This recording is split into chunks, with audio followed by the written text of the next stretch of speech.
I'm going to run for president, and I'm happy to be on your show announcing my candidacy. On Sunday, August 25th, 2019, Joe Walsh announced that he would be running for president, issuing a primary challenge for President Donald Trump. The first question Joe Walsh was asked as a declared candidate is an obvious one for anyone who follows Trump's approval ratings closely. Just about every poll shows more than 80% support for the president among Republicans. Indeed, Trump's approval rating amongst Republicans has remained high throughout his presidency. A recent Monmouth University poll placed that figure at 84%. The question of whether Joe Walsh would actually beat Trump in a primary challenge is barely worth considering. To do so, Walsh would not just have to be more popular amongst Republicans than Trump, he would have to be so much more favorable that Republicans are willing to risk the White House on an untested candidate.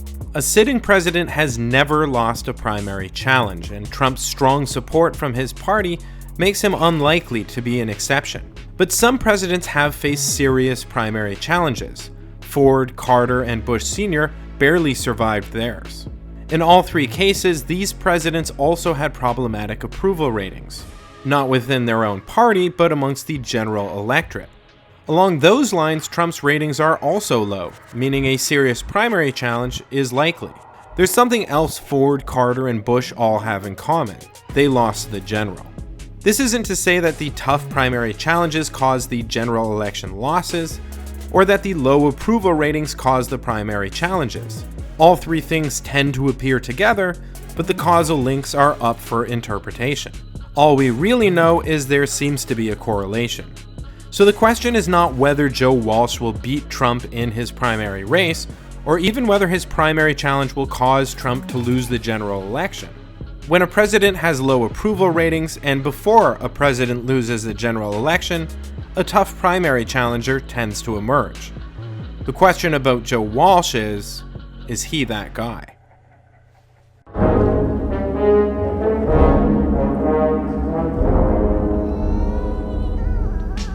In order to be a serious primary challenger for Donald Trump, Joe Walsh needs to be in it to win it. While Donald Trump's 2016 run was initially often regarded to be nothing more than a publicity stunt, to win, a candidate typically needs to be serious about what they're doing. Running a winning campaign, or even coming close to that, requires a deep level of commitment. The easiest way to eliminate Walsh as a serious contender for Trump would be to claim that the run is insincere. Fortunately for everyone, one person who has laid that charge was Herman Cain, former presidential candidate, pizza CEO, and expert on Libya. Okay, Libya.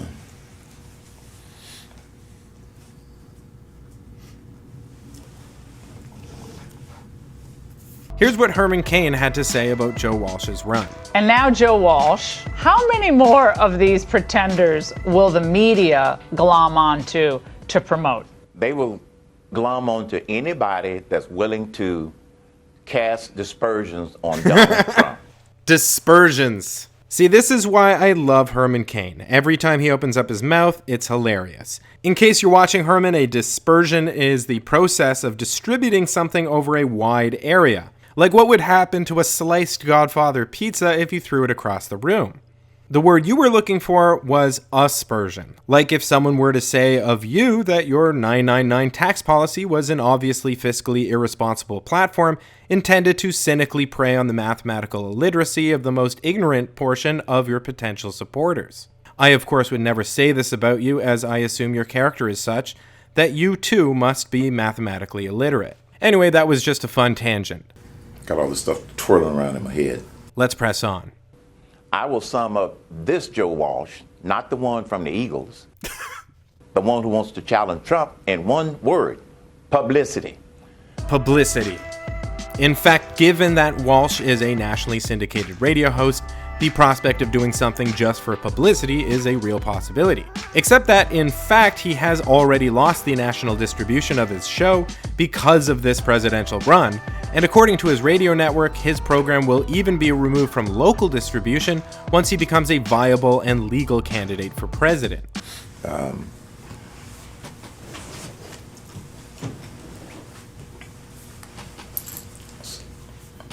got to go back to see.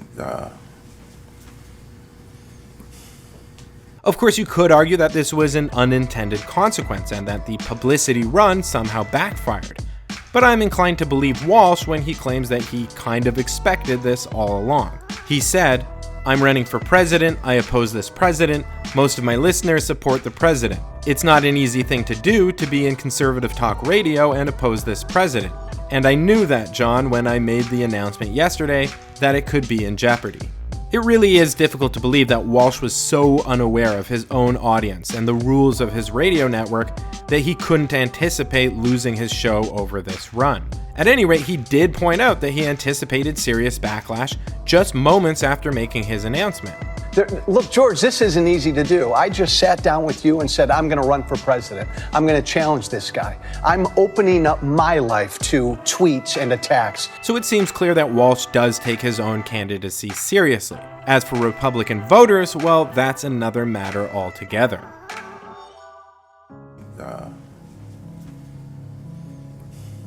For Joe Walsh to be a serious primary challenger that would ultimately signal a general election defeat for the president, he would need to give Republican primary voters a very good reason to switch sides. 3 points he made repeatedly in his ABC interview were that 1. Trump is disloyal, 2. Trump is unfit, and 3. Trump is a liar. When the President of the United States stood in front of the world and said, I stand with that guy and not my own people, that's disloyal. That's un-American. He doesn't give a damn about America. He lies every time he opens his mouth. He lies every time he opens his mouth. They're tired of his BS. You can't believe a word he says. I walk around with this piece of paper every day, George. It's got all of Trump's lies on one side, mostly updated. We've got a guy in the White House who's unfit, completely unfit. Everybody believes that he's unfit. I'm running because he's unfit. They're just afraid to say that he's unfit. Again, George, we have somebody in the White House who's not fit to be president. He's nuts. He also made these same points in his campaign video launched the very same day. We're tired of a president who sides with Putin, someone who places his own interest above the nation's interest at every single turn. A president who is teaching millions of American children every day that it's okay to lie. Someone who lies virtually every time he opens his mouth. We have someone in the White House who we all know is unfit. Now, all 3 of these points could be effective attacks on the president, but they don't exactly make a positive case for Walsh. Loyalty to the United States is obviously a basic criterion to be president, and Trump's loyalty has been certainly questioned quite a bit. Russia, if you're listening, I will say this, I don't see any reason why it would be. I hope you're able to find the 30,000 emails that are missing. I said the word would instead of wouldn't. The sentence should have been, I don't see any reason why I wouldn't. I think you will probably be rewarded mightily by our press. Sort of a double negative. From his taking Putin's side at Helsinki, to his son trying to get dirt on Clinton from Russian operatives, to Trump having foreign business interests all over the world. However you come down on these issues, it's fairly clear that loyalty is a more complicated issue with Trump than it is with Walsh. But that isn't because Walsh has done anything uniquely patriotic.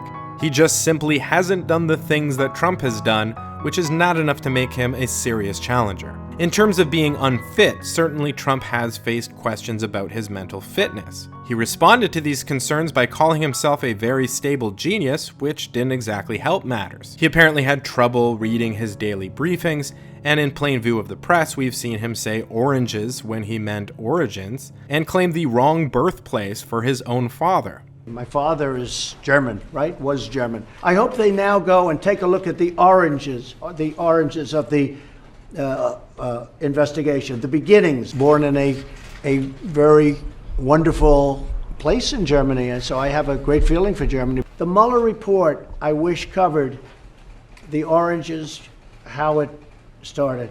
A number of the people who have worked with Trump have even talked about invoking the 25th Amendment. But as with the loyalty issue, sanity is an extremely low bar, one that virtually any primary challenger would likely clear.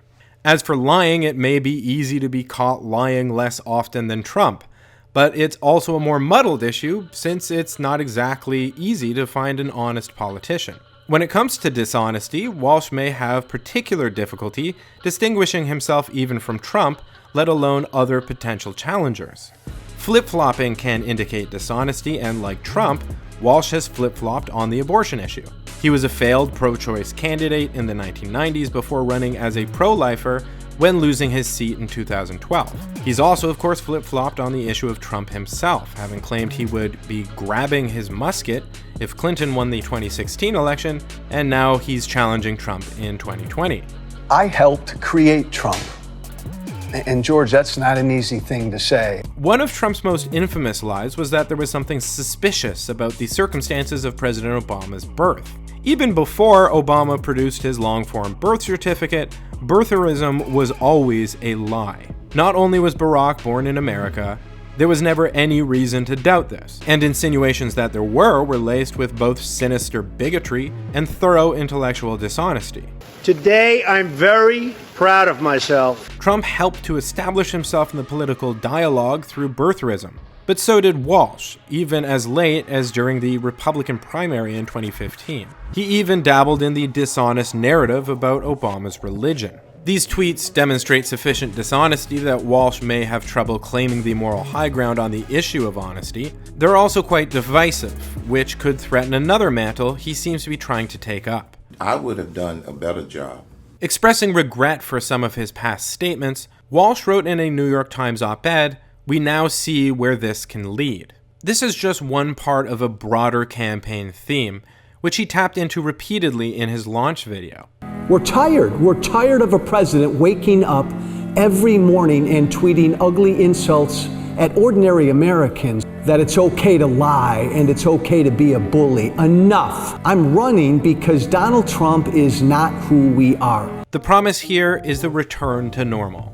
A return to civility and character and away from ugliness and division. This theme has been expressed by a number of Democratic candidates. It's what Kamala Harris was connecting to when she said during the second Democratic debate, "We are better than this." It's what Joe Biden has been near constantly evoking with his catchphrase, "We are in a battle for the soul of this nation."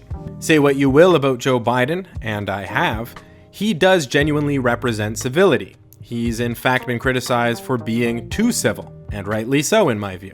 He's been criticized for being civil to segregationists and to the current vice president. Say what you will about Kamala Harris, and I have, she's not likely to say that some tiki torch-wielding white nationalists are very fine people, nor is she likely to secure the support of David Duke. I specifically said that I'm not endorsing him, and I know I am voting for him, and I'm planning to tell people to vote for him. Yeah, telling people to vote for someone is called an endorsement, David Duke. You know, if I didn't know any better, I'd say there is something very wrong with the way this guy looks at the world. Anyway, a return to normal, in my view, is not a particularly strong campaign message. But it is a plausible choice, one that Joe Walsh seems keen on associating with himself. But unlike his Democratic counterparts, he does not exactly have the right history to claim this mantle. He himself has admitted, "I wouldn't call myself a racist, but I've said racist things on Twitter." Now, I'm not a particular fan of the modern phenomenon of digging through a public figure's old and deleted tweets to dig up dirt. Just because someone tweeted an insensitive joke 10 years ago does not mean that they should be subject to public shaming or a boycott or barred from public office. But the sheer volume of hateful tweets that have come from Joe Walsh is astounding. And he himself has made this an issue by criticizing Trump's Twitter rants. We're tired of a president waking up every morning and tweeting ugly insults at ordinary Americans. We're tired of a president who's tweeting this country into a recession. So let's just look at a few of Walsh's tweets that may actually be worse than anything Trump has ever tweeted. Trump has called the mainstream media fake news and called for banning Muslims from entering the country during the 2016 campaign. He even jokingly, not so jokingly, called upon Russia to continue their DNC hacks. But I don't think he's ever asked Islamists to commit gruesome acts of violence. Not even jokingly, not so jokingly. But you know, bravery is never easy. Trump has tweeted about black-on-black crime and apparently called countries with majority black populations, you know what he called them. The racist subtext was always fairly clear. But here Walsh takes it a step further, connecting the racist implications for us. In this astounding tweet, Walsh uses a straw man argument about the Washington Redskins and those who want to change their name, reminds us of the good old days when people were bigoted towards the Irish, and delights in gratuitously using the N-word. Here he employs both the N-word and the S-word, and draws a false equivalency to racist terms about the race that has the most people and power in America. And here he thankfully departs from using the N-word, while still managing to say something entirely racist. Suffice it to say, Joe Walsh does not exactly have a history of being woke on Twitter. In fact, he's the worst of who we are. Now, anti-Trump Republicans might rightly be irritated by the fact that Walsh might be politically damaged by his own bigotry, while Trump seems to be immune to similar criticism. New York Times contributor Peter Wenner, who considers himself to be one of the earliest Republican never-Trumpers, expressed frustration at the fact that Trump supporters have been demanding that Walsh be called out.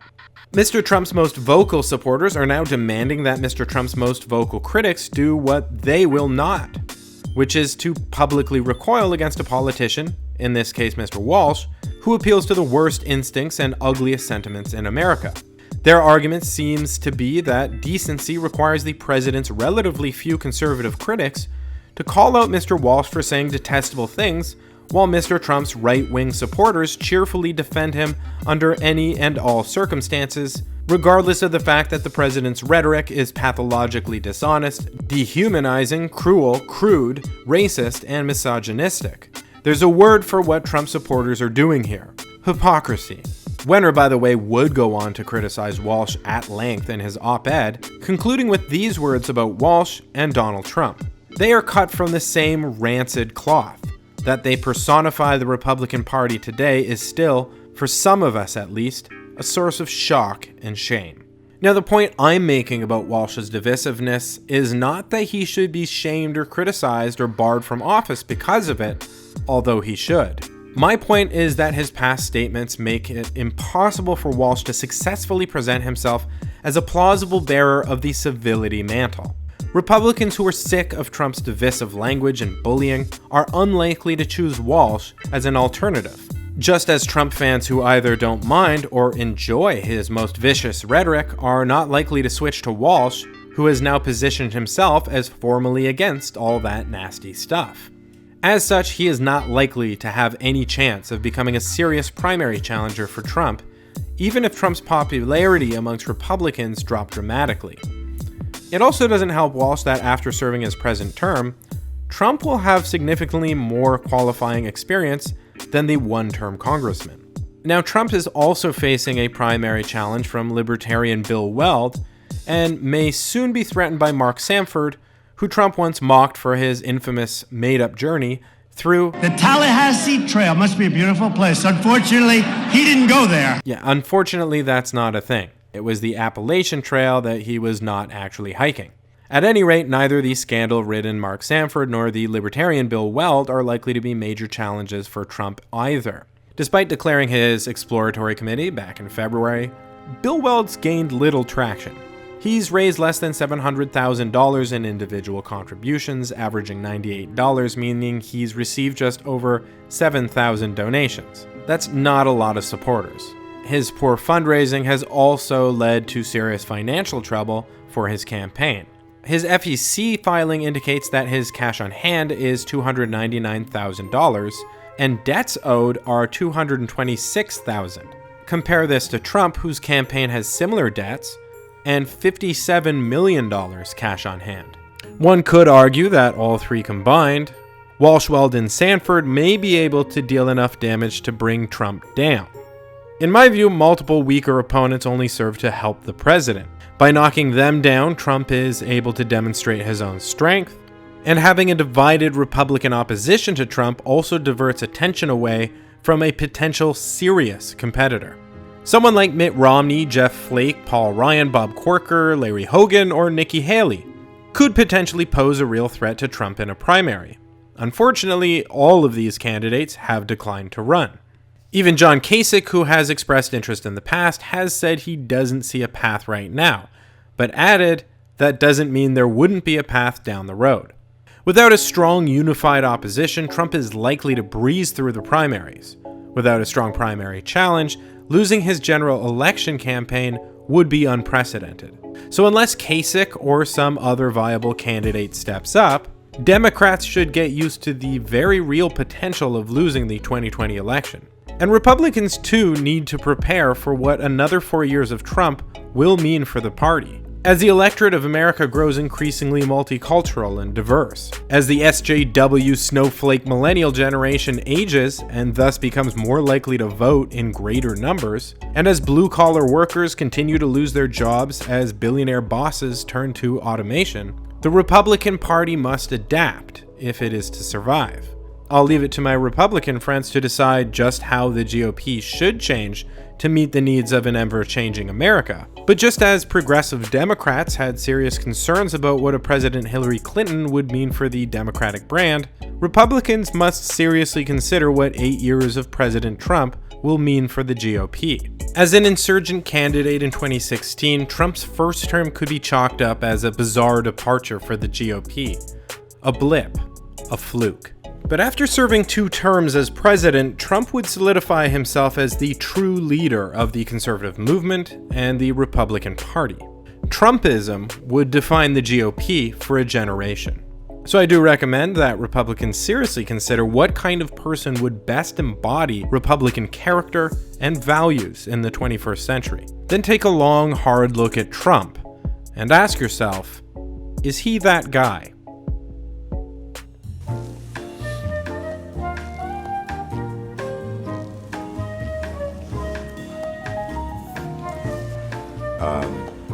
I do not agree with the way he handled it for the following reason. No, that's a different one.